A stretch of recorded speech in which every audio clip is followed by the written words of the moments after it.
우리가 계속해서 10계명에 대해서 살펴보고 있는데요. 오늘 3계명에 대해서 함께 살펴봅니다. 대유리 문답 111번 문답입니다. 제3계명은 무엇인가? 다시 한번 읽어볼까요? 시작. 제3계명은 이것이다. 너는 너의 하나님 여호와의 이름을 망령되이 일컫지 말라. 여호와의 이름을 망령되이 일컫지 말라. 망령되게 부르지 말라. 이게 3계명이에요. 자, 그런데 이게 무슨 뜻인가? 단순히 하나님의 이름을 함부로 부르지 말라는 것인가? 우리가 이 말씀이 이렇게 확 이해가 안 된단 말이죠. 그래서 오늘 우리가 이 말씀의 의미가 무엇인지, 3계명이 의미하는 바가 무엇인지를 좀 분명하게 깨닫고, 그러므로 말미암아 이 3계명이 요구하는 바, 또 그리고 금하는 바가 무엇인지를 우리가 정확하게 대유리 문답을 통해서 살펴보면서 우리의 삶을 정돈해 나가도록 합시다. 자, 112번 문답으로 그러면 갑니다. 제3계명은 무엇을 요구하는가? 같이 한번 읽어볼까요? 시작.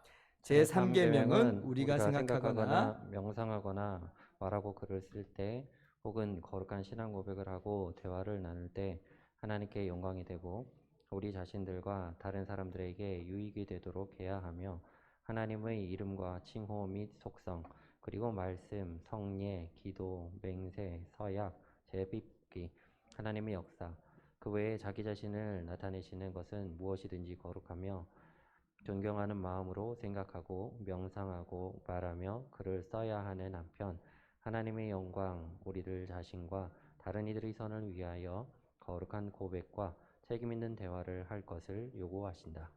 여러분, 먼저 이름이라고 하는 것이 어떤 의미를 담고 있는가 하는 것을 우리가 좀 알아야 됩니다. 이름이라고 하는 것은 단순한 호칭이 아니에요. 우리 주님께서 우리에게 가르쳐 주신 기도가 있죠. 주기도문이잖아요. 그때에도 이름에 관련된 내용이 나옵니다. 하늘에 계신 우리 아버지여 이름이 거룩히 여김을 받으시오며, 이거잖아요. 그러면 아버지의 이름이 거룩히 여김을 받기 원합니다 할 때에 이게 비단 단순히 하나님의 이름만 귀하게 쓰여지기를 바라는 그런 기도겠어요? 그렇지 않죠. 그 기도의 내용은 하나님 아버지께서 거룩히 여김을 받으시기를 원합니다, 이런 의미예요. 이름을 찬양하는 것은 하나님을 찬양하는 것이고 이름을 영화롭게 하는 것은 하나님을 영화롭게 하는 것이다, 하나님께 영광 돌리는 것이다 라고 하는 것입니다. 그러므로 오늘 이 3계명에서도 마찬가지예요. 하나님의 이름이라고 하는 것은 단순한 호칭이 아니라 사실상 하나님 그 자체를 일컫는 표현이에요. 그래서 우리 대유리 문답이 이 3계명을 설명할 때 3계명이 요구하시는 바와 또 금하는 바를 말할 때는 굉장히 광범위한 내용을 이 안에 담아내고 있어요. 단순한 이름 정도만이 아니라 실제적으로 우리의 모든 말과 생각과 행동에 있어서 하나님께 영광을 돌리는 것, 이것이 바로 3계명이 요구하시는 바다라고 하는 거예요. 자, 밑줄을 그래서 제가 쳤잖아요. 무엇을 하든지 그것이 하나님께 영광이 되고, 말하는 것이나 글 쓰는 거나 생각하는 것에 있어도 하나님께 영광이 되도록 하라, 이것이 3계명이 의미하는 바다. 자, 그런데 계속해서 보세요. 하나님께 영광이 되고라고 말하면서 바로 덧붙여서 뭐라고 말해요? 우리 자신들과 다른 사람에게 유익이 되도록 해야 한다, 이렇게 설명을 하죠. 별다른 두 가지를 말씀하고자 하는 게 아니에요. 우리가 이미 10계명의 핵심이 무엇인지를 배웠어요. 10계명은 하나님 사랑과, 그리고 그 하나님을 사랑한다는 것은 이웃을 사랑함으로 나타나는 것이다. 그래서 하나님 사랑과 이웃 사랑이라는 것으로 우리가 10계명의 내용을 요약을 했잖아요. 마찬가지예요. 하나님께 영광이 되고, 그럼 무엇이 하나님께 영광이 되는 것이냐 할 때에 하나님의 이름 자체를 높여드리는 것이 하나님께 영광이 되지만 또한 동시에 우리가 이웃을 내 자신같이, 내 몸같이 사랑하면서 나아갈 때에 그것이 또한 하나님께 영광이 된다, 또 그것이 우리 자신에게도 유익이 된다라고 하는 것이에요. 그래서 이 3계명의 이 말씀은 궁극적으로 하나님의 영광을 위해서 라고 하는 우리의 기본적인 자세와 우리의 태도를 일컫는 거예요. 고린도전서 10장 31절 말씀 한번 같이 읽어볼까요? 시작. 그런즉 너희가 먹든지 마시든지 무엇을 하든지 다 하나님의 영광을 위하여 하라. 아니 먹는 거하고 하나님의 영광하고 상관이 있어요? 예, 하나님 영광을 위해서 하라. 마시는 것 하나님의 영광하고 상관이 있어요? 상관이 있다는 거예요. 무엇을 하든지 다 하나님의 영광을 위하여 하라. 자, 그런데 이 하나님의 영광을 위하여 하라라고 하는 것은 동시에 이것이 이웃을 함께 유익하게 하는 것이라 그랬어요. 이 고린도전서 10장 31절의 배경이 사실은 그래요. 무엇을 하든지 다 하나님의 영광을 위하여 하라 그렇게 말씀을 하는데 이 배경이 뭐냐면 우상에게 바쳐진 고기를 먹어도 되느냐 먹으면 안 되느냐 이 문제가 지금 이 10장의 배경 속으로 나오고 있어요. 우상에게 바쳐진 고기 먹어도 돼요? 아니 먹으면 안 돼요. 우리는 알죠? 우상은 아무것도 아니에요. 그러므로 그 고기는 우상의 것이 아닙니다. 하나님의 것이고 하나님께서 먹도록 허락하신 거예요. 그래서 우상에게 바쳐진 고기를 먹는다고 한들 하등 문제될 것은 없단 말이에요. 자, 그런데 어떤 사람들은, 그러니까 믿음이 약한 사람들은 아직도 양심의 꺼리낌이 있어요. 우상에게 바쳐진 고기를 먹는 것에 있어서 굉장히 부담스러워해요. 그리고 또 그렇게 먹는 사람들 이상하게 볼 수도 있어요. 그렇잖아요? 그때 바울이 뭐라고 해요? 우상에게 바쳐진 고기 아무것도 아니므로 원래 하나님 것이므로 먹을 수 있으나 충분히 가하지만 자유가 있지만 그러나 그 사람을 위해서 먹지 말라 그래. 그 사람을 위해서. 그 사람 시험 들지 말게 하라는 거예요. 이것이 바로 먹든지 마시든지 무엇을 하든지 하나님의 영광을 위하여 하라라고 하는 거예요. 그러므로 하나님의 영광을 위하여 한다라고 하는 것은 그 자체로 하나님께 영광 돌리는 것도 물론이지만 또한 그것이 이웃 사랑의 모습으로 나타난다는 거예요.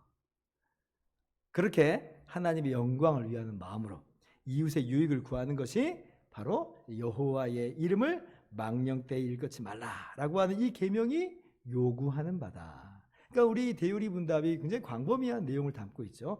우리의 공예배에서 하나님께 영광 돌리는 것만 말하는 게 아니라 실제로 우리의 모든 삶의 예배에 있어서 일상의 삶의 모습에 있어서도 하나님께 영광을 그리고 하나님께 영광을 돌리는 마음으로 이웃의 유익을 구하는 그러한 삶의 자세, 태도를 요구하고 있다라고 하는 것이죠.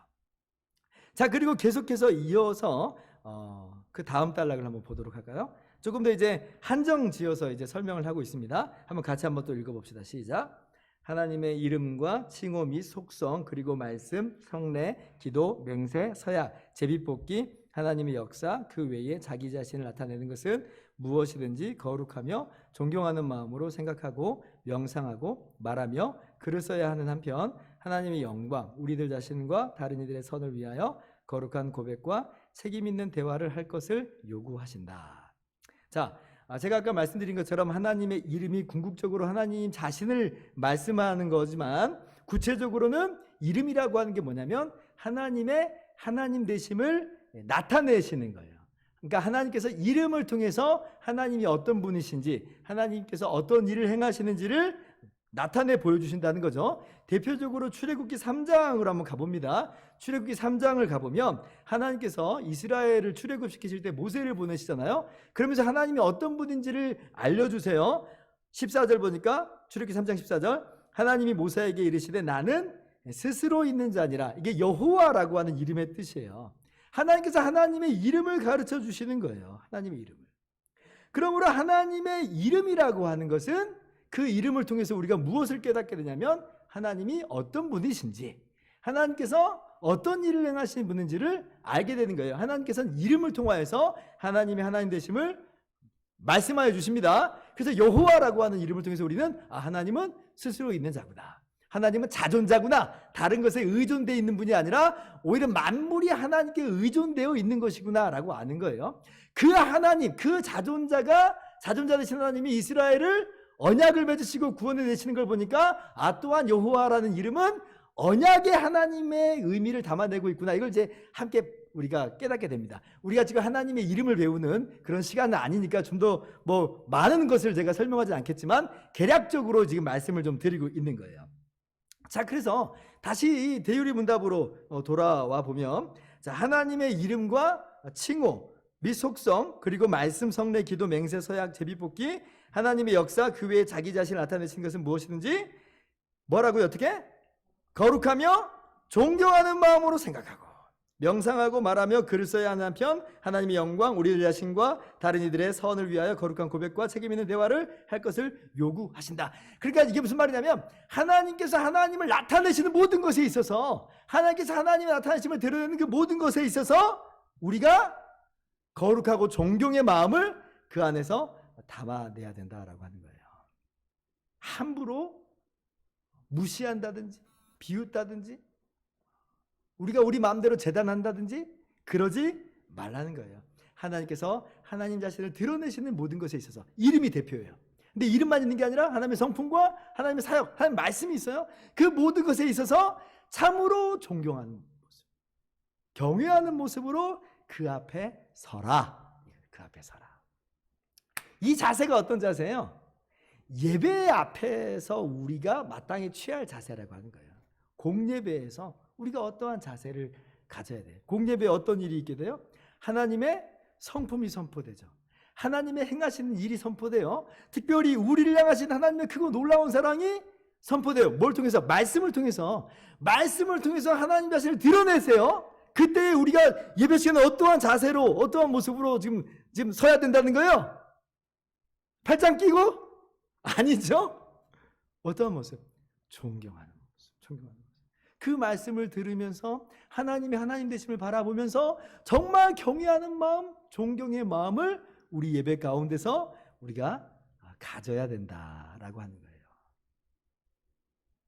그래서 그 G.I. 윌리엄슨이라고 하는 이제 대유리 문답과 소유리 문답을 해설한 이제 유명한 목사님이 있는데, 그 목사님이 이 십계명을 해석할 때에 제 1계명은 너는 나 외에 다른 신을 내게 두지 말라라고 하는 1계명은 예배의 대상, 우리가 누구를 예배해야 되는 것인가를 분명하게 가르치는 것이라고 한다면, 2계명은 그 하나님을 예배하는 참된 예배 방식에 대한 것이다. 우상을 만들지 말고 절하지 말고 섬기지 말라 그랬잖아요. 하나님 말씀대로만 예배하라. 예배 방식에 대한 것이라고 한다면, 3계명은 뭐다? 예배에 있어서 참된 태도를 우리에게 알려주시는 것이다 라고 하는 거예요. 하나님께서 예배 가운데 하나님 자신을 드러내실 때에 정말 존경하는 마음, 거룩한 마음으로 하나님께 마땅한 영광을 돌리는 우리가 되기를 바라고, 나아가서 우리의 일상생활에서도 만물이 하나님을 찬양하잖아요. 그죠? 만물이 하나님을 노래할 때에 그 모든 것 앞에서도 우리가 참으로 하나님 앞에 서 있는 줄을 알아. 우리의 삶과 행동과 행실, 말과 우리의 모든 것들에 있어서 참으로 경건한, 하나님을 경외하는 그런 삶의 모습으로 나아가라. 이것이 바로 이 3계명이 의미하는 바다라고 하는 것입니다. 말라기 3장 16절 말씀, 바른 성경을 번역본으로 취해서 제가 적었는데요. 같이 한번 읽어봅시다. 시작. 그때 여호와께서 여호와를 경외하는 자들이 서거 중보받는 말을 분명히 들으시고 여호와를 경외하며 그의 이름을 존중히 여기는 자들을 위하여 여호와 앞에 있는 기념책에 기록되게 하셨다. 하나님이요, 우리가 서로 다 주고받는 말 다 들으신다는 거예요. 우리가 그 모든 삶의 순간 속에서, 특별히 우리가 예배로 모였을 때 우리의 모든 마음을 하나님께서 다 보고 계신다는 거예요. 그러니 우리가 우리의 예배의 태도를 얼마나 바르게 가져가야 될지, 또 나아가서 우리의 삶의 모습을 얼마나 바르게 가져가야 될지 우리가 두렵고 떨림으로 오늘 서게 되는 겁니다. 하나님께서 기뻐 받으시니까 우리가 그러한 모습으로 예배, 참된 예배의 태도로 나아가도록 합시다. 자, 그러면 하나님께서 금하시는 것은 무엇일까? 요구하시는 것은 이런 모습이라고 한다면 금하시는 것은 무엇일까? 113번 문답입니다. 자, 제3계명에서 금하시는 죄는 무엇인가?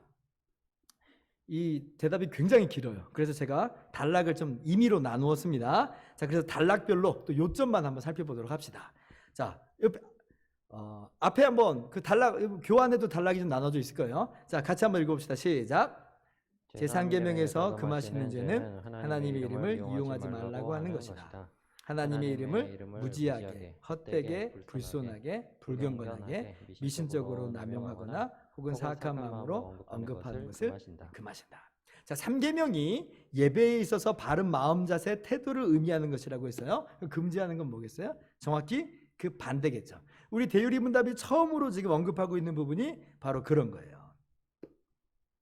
여기 보면 이제 무지에 대해서 나와. 무지. 하나님의 이름을 무지하게 부르는 것을 금하신다. 무지라고 하는 것은요, 정말 몰라서 무지한 것도 무지한 거고요. 또 한편으로는 하나님께서 하나님 되심을 나타내실 때에 선택적으로 받아들이고 선택적으로 안 받아들이는 것도 선택적인 무지라고 할 수 있어요. 무지. 예를 들면 성경은 분명히 하나님은 사랑이시라 그렇게 얘기해요. 하나님께서 우리를 사랑하시고 우리에게 놀라운 복을 주시죠. 천국을 우리 가운데 예비하시고 그래요. 그러면 하나님 사랑이시다. 그러면 하나님이 그렇게 나타내시는 것에 대해서 우리가 아멘 하면서 굉장히 좋아해요. 그런데 그 동일하신 하나님께서 말씀을 통해서 우리에게 하나님 성품을 계속해서 말씀하시기를 하나님은 또한 공의의 하나님이시다. 하나님은 심판하시고 죄를 벌하신 하나님이다. 지옥을 막 말씀을 하시잖아요. 지옥의 형벌을. 그래서 하나님은 완전히 사랑의 하나님이요 또 완전히 공의의 하나님인데 사람들이 어떻게 생각하려고 해요? 선택적으로 받아들이려고 그래요. 에이 설마 하나님 사랑의 하나님이신데 공의의 하나님은 아니실 거야. 선택적으로 받아들여요. 선택적으로 무지하게 된 거예요. 사랑의 하나님은 알아요. 근데 공의의 하나님은 버려요. 무지. 공의의 하나님에 대한 무지예요. 예를 들면 이제 그런 거예요. 그래서 정말 몰라서 무지함도 있는데 그런 것만 말하는 건 아니에요. 의도적으로 내가 원하는 부분만 취하려고 하는 것들. 이것도 하나님의 이름에 대한 무지예요. 하나님의 이름을 망령되이 일컫는 그런 모습이다라고 하는 것이죠. 여러분 이렇게 우리가 사랑의 하나님 그리고 동시에 완전한 공의의 하나님 이 하나님의 이 두 성품만 제대로 숙지해도요. 우리 마음가짐과 우리 태도는 완전히 달라질 거예요. 완전히 달라질 거예요. 공의의 하나님 앞에서 그런 모습을 감히 취할 수 있는가? 한번 생각을 해봐야 돼요. 사랑의 하나님이라고만 생각하니까 우리가 하나님을 너무 쉽게 생각하고 있는 것은 아닌가? 하나님을 정말 두려워함은 우리 가운데 없고 가볍게 하나님을 대하고 있지만은 않는가? 자, 보세요. 그리고 또 불손하게 불경건하게 사용하지 말라. 그렇게 가르쳐요. 대표적으로 아무 의미 없이 하나님의 이름을 막 부르는 그런 경우들, 이런 경우들이 있죠. 우리나라는 이런 예들이 흔하지 않은데 서양의 어떤 문화 속에서는 좀 흔하게 좀 발견됩니다. 저도 해외 잘 나가보질 않았으니까 잘 모르지만 그들의 대화 속에 제가 껴들은 적은 없지만 영화 같은 걸 보면 하나님의 이름이 너무 좀 쉽게 그리고 그 맥락에 전혀 어울리지 않게 막 등장하는 게 있어요. 예를 들면 오 마이 갓 이러잖아요. 근데 정말 그게 하나님을 부르고 있는 것인가? 그렇지 않다는 거예요. 그냥 감탄사로 막 나와요. 그리고 우리는 예수님, 지저스 하면 예수님을 말하는 거 알고 있어요. 근데 이제 서양 영화를 보면 그게 일종의 욕처럼 이렇게 막 사용을 하더라고요. 그러니까 그런 부분들이 불손하게 부르고 불경건하게 부르는 대표적인 그런 케이스들이라고 하는 거예요. 그렇게 하지 말라. 하나님의 이름 망령되이 부르는 겁니다. 우리나라도 이제 그런 기미가 조금 보이는, 우리나라는 그런 것들이 없지만 그런 기미가 보이는 것들이 있는데 우리도 모르게 감탄사처럼 사용을 하는 게 아버지, 오 주여 이런 거 있잖아요.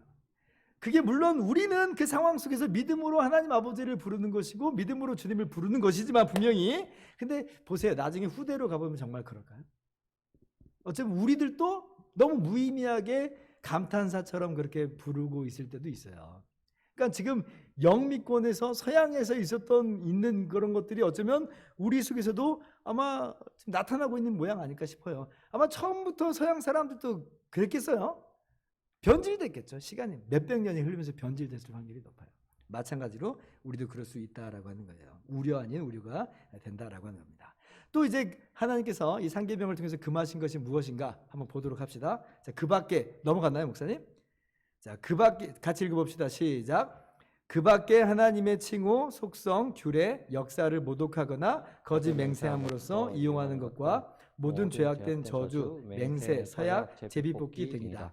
그리고 법에 어긋나지 않으면 맹세하고 서약하는 것을 어기는 일, 불법임에도 불구하고 맹세한 것과 서약한 것을 성취하는 일. 자, 하나님의 이름을 망령되이 부르는 것 또 대표적으로 뭐가 있느냐라고 대우림답이 가르치냐면 위증이다. 위증. 거짓 맹세하는 거예요. 거짓 맹세. 단순히 위기를 모면해 보려고 나 하나님께 맹세해. 근데 사실 거짓말이었어. 진짜 거짓말이었어요.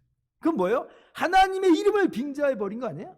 하나님의 이름을 망령되이 부른 거예요. 얼마나 이게 좀 두려운 일인지 몰라요. 하나님, 저 단순히 위기를 넘기기 위해서 그랬어요. 하나님 봐주시겠죠? 아니에요. 아까도 말씀드렸듯이 하나님 사랑의 하나님이지만 동시에 뭐라고 그랬어요?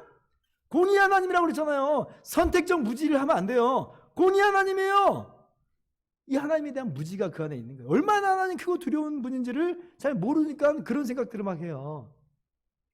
거짓 맹세해도 아무렇지도 않게 막 생각을 한단 말이에요. 그럴 수 없다.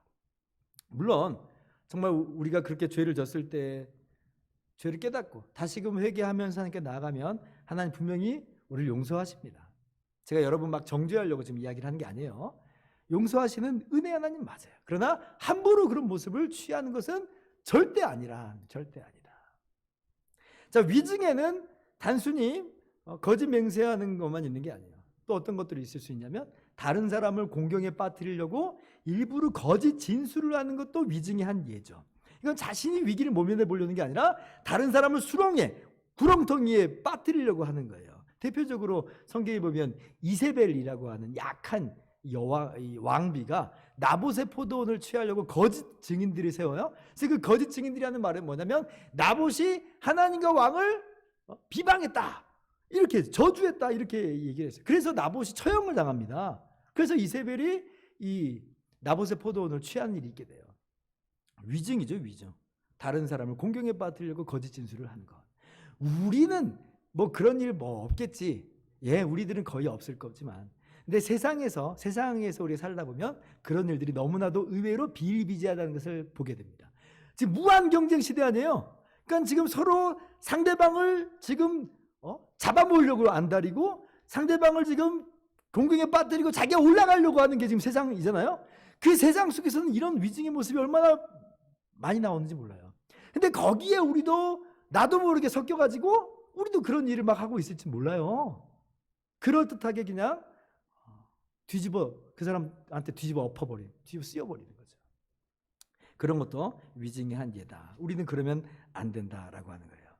자, 그리고 우리 대유리문답이 맹세에 대해서, 이 위증에 대해서 무엇까지 하나님의 이름을 망령되이 부르는 거라고 지금 보냐면 합법적으로 맹세하고도 지키지 않는 것, 이것도 마찬가지 하나님의 이름을 망령되이 부르는 것이다. 하나님의 이름으로 합법적으로 맹세를 했으면 해야 될 거 아니에요, 그죠? 근데 왜 안 해요? 그래서 안 하는 죄도 안 하는 죄지만 하나님의 이름을 망령되게 불러버린 거예요. 하나님의 이름대로 맹세했으면 해야 된다는 거예요. 해야 된다는 거예요. 물론 합법적이지 않는 맹세는 하나님의 이름으로 맹세했다고 해서 그렇다고 해서 지키면 안 돼요. 예를 들면 또 이런 경우도 있잖아요. 입다가 자기 딸을 바치겠다고 서원을 했어요. 그건 이제 그런 맹세는 하면 안 되는 거예요. 그런 맹세는 말도 안 되는 맹세예요. 그러면 그것은 합법적이지 않은 맹세이므로 자기 죄를 깨닫고 제가 정말 너무나 무지했습니다라고 회개해야 됩니다. 그거 내가 하나님의 이름으로 맹세했다고 해서 그런 거 지키면 안 돼요. 예를 들면 헤롯 왕이 세례 요한을 못 뺀다고 할 때 내가 맹세했으므로 세례 요한의 목을 베겠다. 아니, 이건 안 되는 거예요. 그 자체로 불법이니까. 그런 건 하나님의 이름으로 맹세했다고 해서 지키면 안 된다는 거예요. 그러나 그거 말고 정말 합법적인 맹세에 있어서는 반드시 지켜라.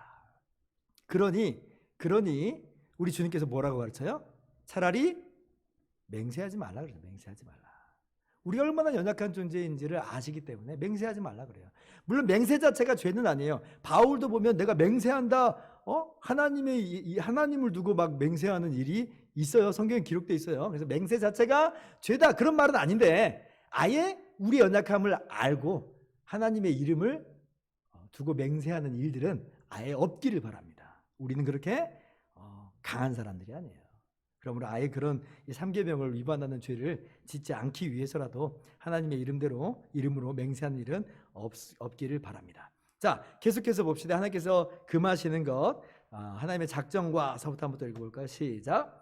하나님의 작정과 섭리에 대하여 불평하거나 논란하거나 그것을 호기심으로 꿰뚫어 보려고 하거나 하나님의 말씀이나 그것의 어느 부분을 잘못 해석하거나 잘못 응용하거나 말씀 전체나 그 일부를 전도시키는 일, 속된 농담, 아무런 유익이 되지 못하는 호기심에서 묻는 의문들, 헛된 말다툼, 잘못된 교리를 고집하는 일, 점을 치거나 죄악된 정욕이나 행위를 위하여 말씀을 위시하여 피조물이나 하나님의 이름 아래 있는 어떤 사물을 남용하는 일.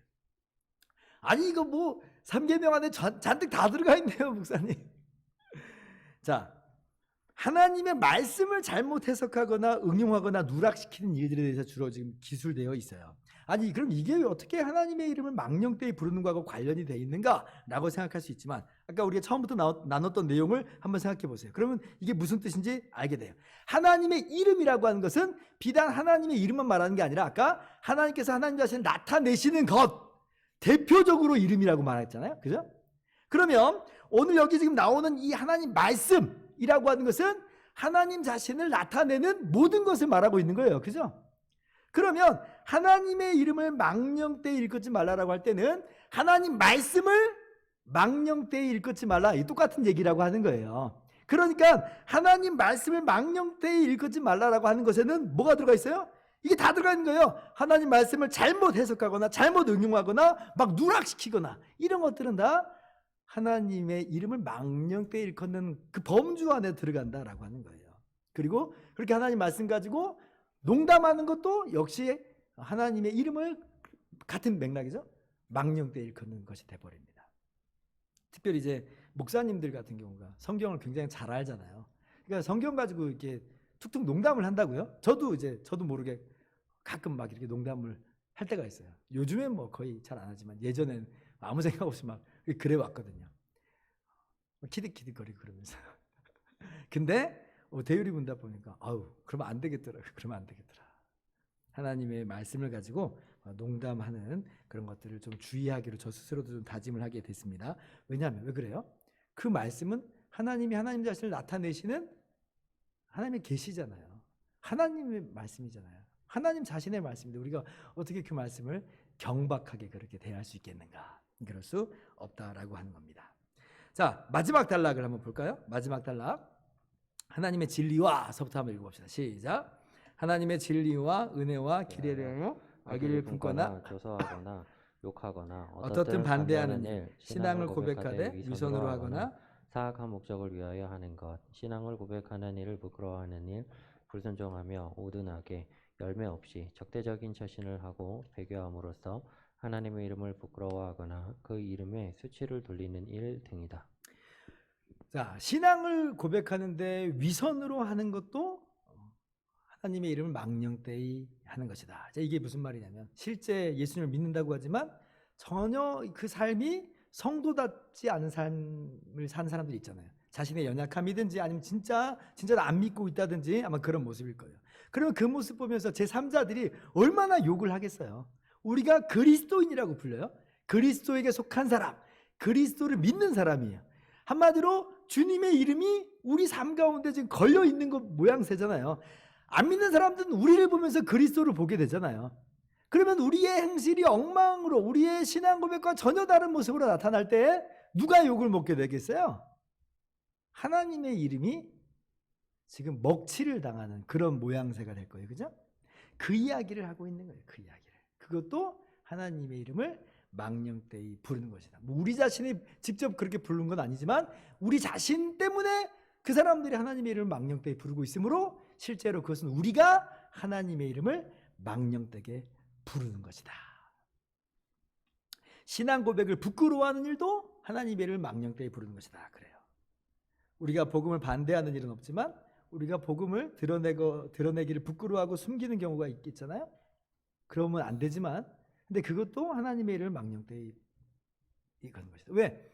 복음이 하나님 말씀이 하나님께서 하나님 자신을 드러내신 그 놀라움이 부끄러워요? 부끄러워한다는 것은 하나님의 이름 부끄러워한다는 거예요. 그게 망령되이 일컫는다 이 말이에요. 예를 들면 이런 경우가 이제 두 가지가 특별히 있을 수 있는데, 정말 복음을 부끄러워하는 경우가 있을 수 있어요. 우리가 신앙 고백에서 예수님이 동정녀 마리아를 통해서 성령으로 말미암아 잉태되사 동정녀 마리아에게서 오셨다. 우리는 그걸 믿어요. 그런데 어떤 사람, 우리는 그렇지 않겠지만 어떤 사람은 동정녀 마리아에게서 어떻게 사람이 태어나? 나는 그걸 믿지는 않아. 사람들 앞에서 나는 나는 동정녀 마리아에게 탄생. 이런 생각을 하고 이렇게 처신한 사람들이 있을 수 있잖아요. 그거요? 하나님 부끄러워하는 거예요. 하나님께서 말씀하셨는데, 하나님 그렇게 행하셨는데 그것을 믿지 못하고 부끄러워하다니. 하나님 이름 망령되이 하는 거죠. 또 다른 경우는 아까 얘기했듯이 자신의 삶이 하나님 말씀과 복음과 일치되지 않는 엉망진창일 때, 그러니까 그때에 또 이제 부끄러워하는 경우도 있죠. 아예 티를 안 내잖아요. 예수님 믿는 사람, 나는 그리스도인이라고 티조차 안 내는 사람이 있어요. 이거는 아까 예수님 믿노라고 하지만 너무나 엉망이어가지고 예수님 이름에 욕을 끼치는 사람보다는 좀 나아 보여요. 그죠? 근데 이 사람은 그 그리스도의 복음을 숨기고 있는 거예요. 티를 안 내고 있으니까. 그래서 이것도 소극적으로는 하나님의 이름을 부끄러워하는 것이다. 하나님의 이름을 망령되이 이제 가져가는 모습이다라고 하는 거라 하는 것이죠. 그래서 우리 이제 이 대우리 문답이 가르치는 바는 뭐냐면, 신앙 고백과 삶이 일치되는, 그래서 그런 것을 통해서 하나님의 이름이 망령되이 불려지지 않기를, 그런 모습을 이제 이야기를 하고 있는 거예요. 그래서 오늘 우리가 여기까지 이제 3계명에 있는 내용들을 이렇게 살펴본 거예요. 3계명이 의미하는 바가 정말 뭔가, 3계명이 무엇을 요구하는 것이고 무엇을 금하고 있는가를 함께 살펴본 것입니다. 그러므로 우리가 하나님 앞에 항상 서 있다는 것을 깨닫고, 공예배로 모였을 때 하나님을 향한 거룩과 존경의 마음으로, 뿐만 아니라 우리의 삶에 있어서도 하나님을 향한 정말 거룩과 존경의 마음으로 매사를 살아갈 수 있기를 바랍니다. 자, 그럼 추가적으로 114번 문답을 마지막으로 보고 마치도록 합니다. 제3계명에서 덧붙여 말씀하시는 것은 무엇인가? 같이 한번 읽어봅시다. 시작. 제3계명에서 덧붙여 말씀하시는 것은 이 말씀입니다. 나 여호와는 나의 이름을 망령되이 일컫는 자를 죄 없다 하지 아니하리라. 여호와는 우리 주 하나님이시므로 그분의 이름을 더럽혀서는 안 되며 어떤 모양이든지 남용해서도 안 된다. 하나님께서는 특히 이 계명을 어기는 자를 그냥 용납하시지 않으실 것이기 때문이다. 비록 사람들이 정한 법이나 형벌은 혹시 피할 수 있어도 하나님께서는 그들이 의로운 심판을 벗어나게 내버려 두시지는 않을 것이다. 자, 하나님의 이름 여호와 이름 망령되게 부르는 것을 절대 쉽게 가볍게 생각하지 말라는 거예요. 어떤 이 죄가 뭐 살인하지 말라, 도둑질하지 말라, 그런 죄에 비교하면 가볍게 여겨질 수 있잖아요. 지금 살인이나 도둑질이나 이런 것은 세상법에서 처벌을 당합니다. 그런데 여호와 이름 망령되이 불렀다고 해서 뭐 무슨 세상법 중에서 무슨 처벌이 있어요? 없잖아요. 그러니까 사람들이 쉽게 생각할 수 있다는 거예요. 우리 믿는 사람들마저도 상대적으로 가볍게 여길 수 있다는 거예요. 그러나 오늘 이 덧붙여서 하신 말씀 보니까 그렇지 않구나. 그렇지 않구나. 도리어 살인하지 말라라고 하는 계명보다도 앞쪽에 나오잖아요. 3번째로 나오잖아요. 살인하지 말라는 6번째 나오는데, 그러면 여호와 이름 망령되이 부르지 말라라고 하는 것이 정말 이게 정말 치명적인 죄구나 라고 하는 것을 깨달아 알라는 거예요. 가볍게 여기지 말아라. 그래서 우리의 말과 생각과 행동을 주의하라 라고 하는 것이죠. 자, 오늘 여기까지만 하도록 합니다. 자, 3계명은 예배의 참된 태도에 대한 계명이라 말씀을 드렸어요. 하나님을 존경함, 무엇을 하든지 하나님께 영광을 돌리는 모습으로 감당하시되, 특별히 공예배 앞으로 모였을 때는 우리가 그 앞에서 하나님 앞에 서 있음을 깨닫고 존경과 거룩의 마음으로 하나님을 영화롭게 하는 그러한 예배자로 우리가 설 수 있기를 바랍니다.